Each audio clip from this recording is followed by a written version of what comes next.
Hello বন্ধুরা, আসসালামু আলাইকুম। কেমন আছেন আপনারা সবাই?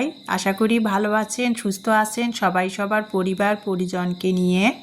আই হোক আলহামদুলিল্লাহ, আল্লাহর অশেষ রহমতে আমিও ভালো আছি। প্রতিদিনের মতো আমার ভালো লাগাগুলো ডেইলি লাইফের শেয়ার করার জন্য হাজির হলাম আপনাদের মাঝে নতুন দিনে নতুন আরেকটি ভিডিও নিয়ে। বন্ধুরা, এই যে প্রতিদিনে তো আমি সকালবেলা আর কি শুরু করি রান্নাঘর দিয়েই, তো তার কোনো আজকেও ব্যতিক্রম না। রান্নাঘর দিয়ে শুরু করলাম। আজকে রোজ শুক্রবার, সবাইকে জানাই জুমা মোবারক। তো এই যে শুক্রবার আজকে 9টার দিকে শুরু করেছি রান্নাঘরে এসে। তো 9টার দিকে এই জন্য শুক্রবার অনেক রাত করে ঘুমানো হয়েছে। ইমানিও তো পড়তেছিল আর কি। তো যার পরে ইমানি রাত 1টার দিকে ঘুমিয়েছে, আমি কিন্তু রাত 2টার দিকে ঘুমিয়েছি। অনেক আপুদের পরিবারে যে আপুদের আর কি ভিডিওগুলো দেখতে দেখতে রাত আমার প্রায় 2টা বেজে যায়। প্রতিদিনেই আর কি একই অবস্থা। তো রাত 2টা 3টা আমার বেজে যায় ঘুমাতে ঘুমাতে। কারণ আমি তো যাদের পরিবারে যাই, যে আপুদের, আমি তো সবার ভিডিও ফুল ওয়াচ করে দেখি লাইক দিয়ে। যার ফলে আমার এক এক দিনের ভিডিও আর কি দেখা যায় 30টা 37টা 40টা করে আমার কমেন্টে রিপ্লাইগুলো দিতে আমার রাতে আর কি খাওয়া দাওয়া 10টার পর থেকে শুরু করে রাত 3টা 2:30 3টা বেজে যায়। কোনো দিন আমার 3টা বাজে, কোনো দিন রাত 2টো বাজে ঘুমাতে ঘুমাতে। তো যাই হোক, আমি তো আবার দেখানি কাজটা পছন্দ করি না। আমি যার পরিবারে যাই সবার ভিডিও লাইক দিয়ে ভিডিও শুরু করি দেখা, তারপরে ভিডিও সংক্রান্ত কমেন্ট করে পুরো ভিডিও দেখে তারপরে কিন্তু আমি চলে আসি, সবার ভিডিও ফুল করে দিয়ে আসি। তো যাই হোক, আমি সৎ পথে থেকে সবার ভিডিও দেখব। আমার সাথে যারা যেরকম করবে করবে, আমি আমি সেটা থেকে কোনো দিন অটল হব না। আমি সবার ভিডিও ফুল ওয়াচ করেই দেখব, কারণ আমি চাই না আমার দ্বারায় কারো কোনো ক্ষতি হোক আর কি। তো যাই হোক বন্ধুরা, অনেক বক বক করতেছিলাম। সকালবেলা কিন্তু আমি নাস্তা বানাই নাই, ইমানি কিন্তু সকালে নাস্তা বানিয়েছে।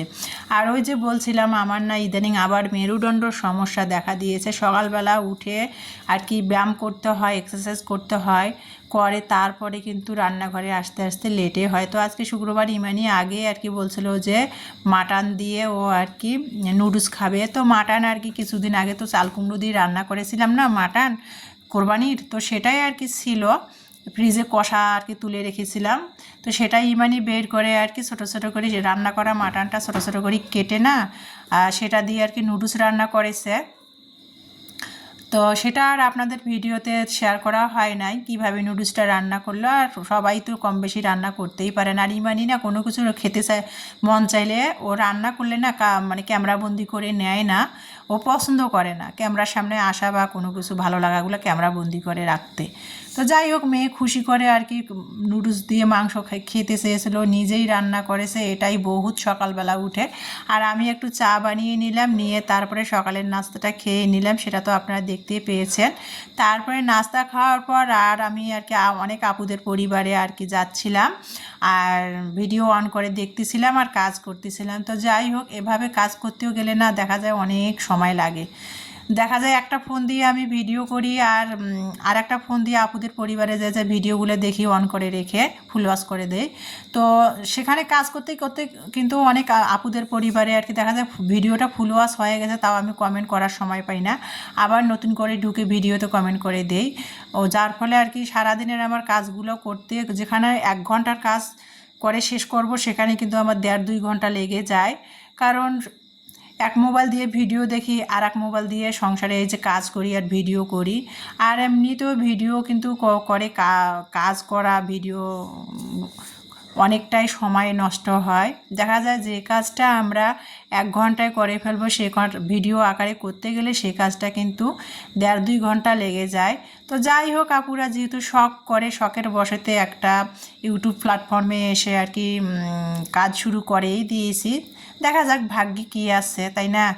আর যে কোনো জিনিসে কষ্ট করতে হয়, কষ্ট না করলে কোনো কিছুর সাফল্যতা অর্জন হয় না। কষ্ট করতে হবে, ধৈর্য ধরতে হবে, চেষ্টা করতে হবে, তবেই তো যে কোনো জিনিসের সাফল্যে আর কি পৌঁছানো সম্ভব, তাই না? তো যাই হোক, অনেক বক বক করতেছিলাম আমি। তো তারপরে সকালে নাস্তা তো খেয়ে নিলাম, মেয়ে সকালে নুডলস রান্না করেছিল মাংস দিয়ে। তারপরে নুডলস চা খেয়ে নিয়ে সকালের যে প্লেট বাটিগুলো ছিল নাস্তা খাওয়া, সেগুলো কিন্তু ধুয়ে সিঙ্কটা আমি পরিষ্কার করে নিয়ে রান্নাঘরটা পুরো পরিষ্কার করে নিলাম। নিয়ে তারপরে এই যে দেখা যাচ্ছে, আজকে দেখেন আজকের ওয়েদারটা, মানে সকাল থেকে বৃষ্টিও না আবার রোদও না, মানে দেখেন, মানে এমন অবস্থা মনে হয় শীতকাল পড়ে গেছে এরম ওয়েদারটা আজকে সকাল থেকে, মানে একটু শীত শীতও লাগতেছিল, কিন্তু মেঘলা চারিদিকে অন্ধকার অন্ধকার, রোদ নাই, সূর্যও দেখা যাচ্ছে না, এরকম অবস্থা। তো যাই হোক, তারপরে কিন্তু রান্নাঘরটা পরিষ্কার করে ময়লা ফালায় আমি ছাদে চলে আসলাম। ছাদের মধ্যে আর কি ময়লার বাস্কেটটা ধুবো, দেখা যায় বাথরুমে আর কি ময়লার বাস্কেট ধুলে কেমন জানি না একটা, আর রান্নাঘরে আমার সিঙের নিচে তো কোনো কল বসা নাই, সেই জন্য আর কি ছাদের মধ্যে ময়লার বাস্কেটটা সুন্দর করে ধুয়ে তারপরে আমি আর কি ছাদের মধ্যে ময়লার বাস্কেটটা কিছুক্ষণ রোদে দেই, যাতে যেন কোনো রকমের জীবাণু না থাকে, গন্ধটা না থাকে ময়লার বাস্কেটে। তো সেটাই করি আর কি। তো ময়লা ফেলে ছাদে আর ময়লার বাস্কেটটা ধুতে এসেছি। আর এখানে এই যে আমার গাছের মধ্যে এই যে এখানে হলো রজনীগন্ধা ফুলের গাছের পাশে না সুন্দর আর কি রসুন ফুল, এটাকে বলে আমরা, রসুন ফুল আর কি ফুটেছে হলুদ রঙের।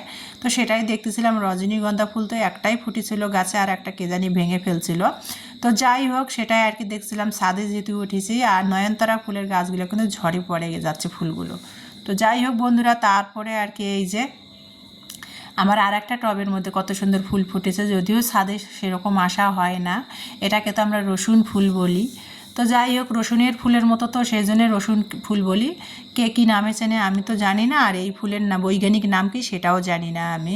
তো যাই হোক বন্ধুরা, এই যে তারপরে ছাদে উঠে আজকের ওয়েদারটা দেখাচ্ছিলাম, মানে রোদ নাই, চারিদিকে কীরকম মেঘলা হয়ে আছে আকাশটা, রোদও নাই বৃষ্টিও নাই। তো এই যে ভাইয়াদের এখানে না কবিতর ছিল, কবিতরগুলো ভাইয়ারা আর কি দেখার মানুষ নাই, আর কবিতর পালা আর কি, কবিতরের পিছনে বিদেশি কবিতর অনেক খরচ, তাছাড়াও অনেক যত্ন করতে হয়, সেই জন্য আর কি ভাইয়েরা কবিতরগুলো আর অনেকগুলা হয়েছিল, ঘর ভরে গিয়েছিল, সেটা তো আমি ভিডিওতে অনেক সময় শেয়ার করেছিলাম।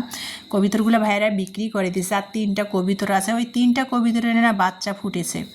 তো যাই হোক, ছাদে আসলাম, সেটাই আর কি দেখতেছিলাম। খালার রান্নাবান্না শেষ হয়ে গেছে, এখন তো আজকে শুক্রবার, 12:30 বাজে, আজান দিয়ে দিয়েছে, জুমার আজান। খালার রান্নাবান্না শেষ, আমি ছাদের মধ্যে ময়লার বাস্কেটটা ধুয়ে এই যে নিচে নেমে আসতেছি। এটা হলো 4তলা, 5তলা ছাদ, এটা হলো 4তলা, ওষুধ প্রশাসন আর কি এখানে 4তলা ভাড়া নিয়েছে আর কি, পুরো 4তলা ফ্লোরটা। তা আজকে তো শুক্রবার, অফিস বন্ধ। তো এই যে তারপরে ছাদ থেকে আমি নিচে নেমে যাচ্ছিলাম। আমি তো আবার 3তলা ফ্লোরে থাকি, বাড়িওয়ালা ভাইরা 1 ফ্লোরে থাকে, আমি আর এক পাশেই আর থাকি 3তলা ফ্লোরে। তো এই যে নিচে নেমে বাসায় চলে আসতেছি ময়লার বাস্কেট নিয়ে এখন। আর ইমানি আজকে কিন্তু অফ ক্যামেরাতে বেসিন পরিষ্কার করেছে, ঘরগুলো সব ঝাড় দিয়েছে। আজকে শুক্রবার তো ছুটির দিন, আর শুক্রবার করে দেখা যায় ও আমার অনেক হাতে, এমনিতেই সবসময় হাতে হাতে হাতে ফরমাইশ করে দেয়, আর শুক্রবার আসলে দেখা যাবে নিজের জ্ঞানে আর কি ঘর অনেক সময় ঝাড় মোছ করে, ফার্নিচার মোছে, অনেক হাতে হাতে কাজ করে। আবার দেখা যায় আজকে সকালবেলা কিন্তু ওই নিজেই আর কি নুডলস রান্না করেছে, ওর মাংস নুডলস খেতে ইচ্ছা করেছিল, নিজেই রান্না করেছে। তো ও কিন্তু ঘরগুলো সকালে ঝাড়ু দিল, আর দেখতেছিল যে আমার মেরুদণ্ডর ব্যথা, হালতে পারতেছি না, ও ঘরগুলো ঝাড়ু দিল, তারপরে আর কি বেসিং পরিষ্কার করলো। সেটা আপনাদের সাথে ক্যামেরাতে শেয়ার নাই করলাম, আর ও ক্যামেরায় আর কি আসতে চায় না। তো যাই হোক বন্ধুরা, এই যে তারপরে কিন্তু এই যে 12:30 তো বেজে গেছে, রান্না করব। ফ্রিজ থেকে দেখেন ফ্রোজেন করা টমেটো বের করে রেখে দিয়েছি, আর ব্রয়লার চিকেন বের করেছি। কী রান্না করব সেটা তো আপনারা দেখতেই পাবেন। প্লিজ বন্ধুরা ভিডিওটা না টেনে ধৈর্য সহকারে দেখবেন।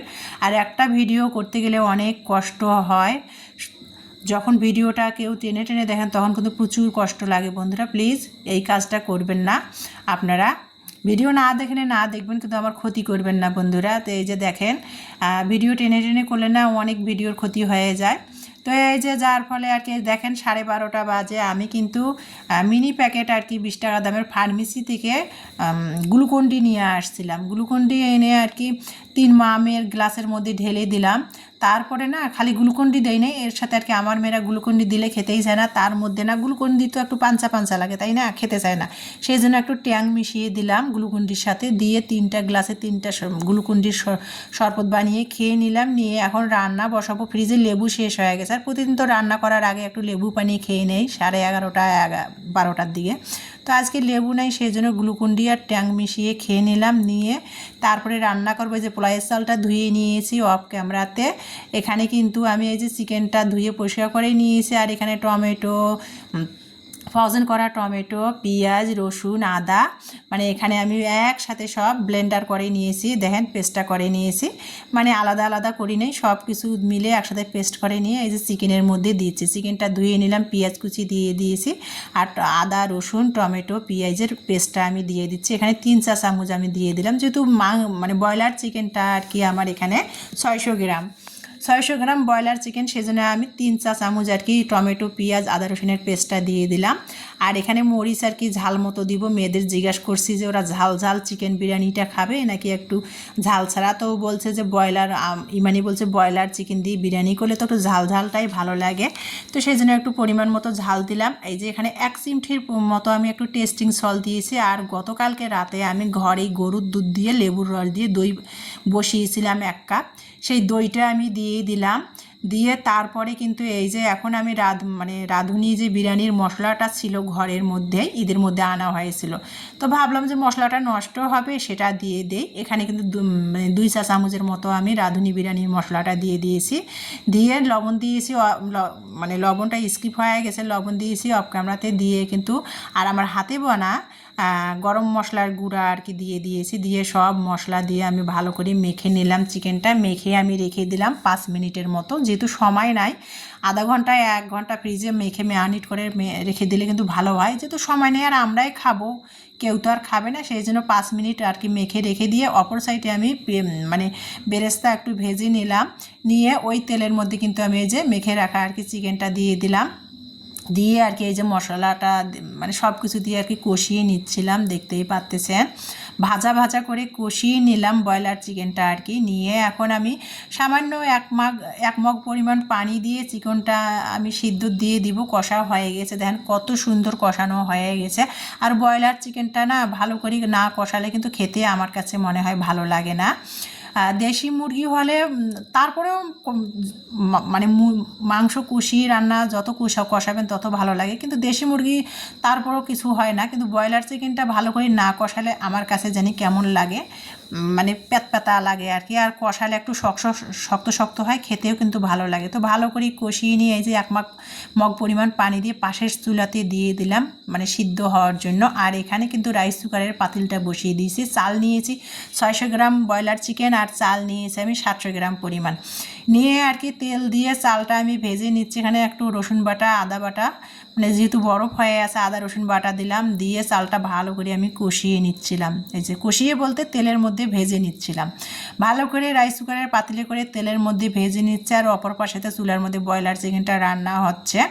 এই যে কষিয়ে নিয়ে তারপরে কিন্তু ম্যাজিক চুলাতে আমি মানে স্টিলের পাতিলে করে গরম পানি দিয়েছি। এখানে 700 গ্রাম চাল ডাবল পানি দেওয়া হয়েছে, 7 দুগুণা 14 পোয়া পানি দিয়েছি আমি। দিয়ে আর কি এখানে আমি পোলাওটা রান্না করে নিলাম। নিয়ে তারপরে কিন্তু পোলাওটার মধ্যে এখানে এই যে দেখেন পানিটা প্রায় শুকনা শুকনো হয়ে এসে মাখো মাখো হয়ে গেছে। তারপরে কিন্তু ব্রয়লার চিকেনটা রান্না করা এই যে পোলাওটার উপর দিয়ে দিলাম। দিয়ে আর কি তারপরে উপরে একটু নেড়ে চেড়ে ঘি 1 চা চামচ ঘি ছড়িয়ে দিচ্ছি। ঘি না দিলেও ভালো, আমার মেয়ে তো বলছে আম্মু ঘি দেওয়ার দরকার নাই, ঘি দিলে বরঞ্চ ভালো লাগে না, তাও দিলাম আর কি। ঘি 1 চা চামচ উপরে দিলাম। দিয়ে এখানে পেঁয়াজের বেরেস্তাটাতে 1 চা চামচ আমি চিনি দিয়ে বেরেস্তাটা হাত দিয়ে কসলাই নিয়েছি। এই যে হাত দিয়ে ভালো করে ম্যাশ করে নিয়ে বেরেস্তাটা আমি ওই যে বিরিয়ানির উপরে দিয়ে দিলাম। দিয়ে না কি কিছুক্ষণ আমি 5 মিনিটের মতো আর কি বিরিয়ানিটা দমে বসিয়েছিলাম। বিরিয়ানি তো না চিকেন দিয়ে আর কি রান্না করেছি, বিরিয়ানি আর কি চিকেন বিরিয়ানিটা আমি দমে বসিয়ে রাখলাম আর কি। রাখার পর হয়ে গেল, দেখেন কত সুন্দর ব্রয়লার চিকেন দিয়ে বিরিয়ানি করেছি। আর এখানে এই যে পরিবেশন করার পালা, ব্রয়লার চিকেন দিয়ে বিরিয়ানি আর শসা লেবুর সালাদ। তো আমার মেয়ে ইলমা বলতেছিল যে আম্মু ব্রয়লার চিকেন দিয়ে আবার বিরিয়ানি খাওয়া যায় নাকি, তো আমি বলছি রান্না করি, খেয়ে দেখো কেমন লাগে। তো এখন ইমানি আমি খাচ্ছি। এখন ইলমা বলছে আম্মু মজা হয়েছে, মাংসের চেয়ে না মানে বিরিয়ানিটাই মজা বেশি লাগতেছে। তাই বললাম যে তুমি যে বললা রান্নার আগে যে ব্রয়লার চিকেন দিয়ে মানুষ আবার বিরিয়ানি খায় নাকি, এখন দেখো তো কেমন হয়েছে। তো যাক মাশাল্লাহ ভালো হয়েছিল বন্ধুরা। বিরিয়ানিটা খাওয়ার পর তো ভিডিওটা ভয়েস ওভার করতেছি, অনেক মজা হয়েছিল। যদিও আমি ফার্স্ট কিন্তু ব্রয়লার চিকেন দিয়ে বিরিয়ানি রান্না করেছি, এর আগে কিন্তু কখনো ব্রয়লার চিকেন দিয়ে বিরিয়ানি খাওয়া হয় নাই। তো যাই হোক, আর একটা কথা কি বন্ধুরা, তেল মশলা দিয়ে ভালোবেসে যে কোনো জিনিস রান্না করলে সুস্বাদু হয় আমি মনে করি। তো যাই হোক বন্ধুরা, অনেক মজা হয়েছিল ব্রয়লার চিকেন দিয়ে বিরিয়ানিটা। তো বিরিয়ানিটা খেতে খেতে আমি আপনাদের মাঝ থেকে বিদায় নেব বন্ধুরা। আজকে শুক্রবার ছিল, জুমার নামাজ পড়ে মেয়ে গা গোসল দিয়ে ফ্রেশ হয়ে এই যে খেতে খেতে আমাদের এখন দুপুর 3টা বেজে গেছে। তো দুপুরের খাবার খাচ্ছি বিসমিল্লা করে, শসা লেবু সালাদ আর এই যে চিকেন বিরিয়ানি সেটা দিয়ে। তো ভিডিওটি দেখার জন্য সবাইকে অসংখ্য অসংখ্য ধন্যবাদ বন্ধুরা। যারা ধৈর্য সহকারে আমার ভিডিওটা দেখেছেন তাদের সবাইকে অসংখ্য অসংখ্য ধন্যবাদ ও দোয়া ভালোবাসা। আর যারা দেখেন নাই, ভিডিওটা ভালো লাগে নাই, তাদেরকেও আমি অসংখ্য অসংখ্য ধন্যবাদ জানাচ্ছি। দেখতে থাকুন, যখন ভালো লাগবে তখন অবশ্যই আপনারা আমার একটি বন্ধু হবেন। আমি তাতে কোনো আফসোস করি না। সবাইকে যে সবার ভিডিও ভালো লাগবে তার তো কোনো কথা নাই, তাই না? তো তারপরে আর কি ভিডিওর মাঝ থেকে বিদায় নেব বন্ধুরা। বিরিয়ানি খেতে খেতে সবাই ভালো থাকবেন, সুস্থ থাকবেন। ভিডিওটি ধৈর্য সহকারে দেখার জন্য সবাইকে অসংখ্য অসংখ্য ধন্যবাদ। আমার নেক্সট ভিডিও দেখার সবাইকে আমন্ত্রণ জানিয়ে আজকে বিদায় নিচ্ছি। আল্লাহ হাফেজ।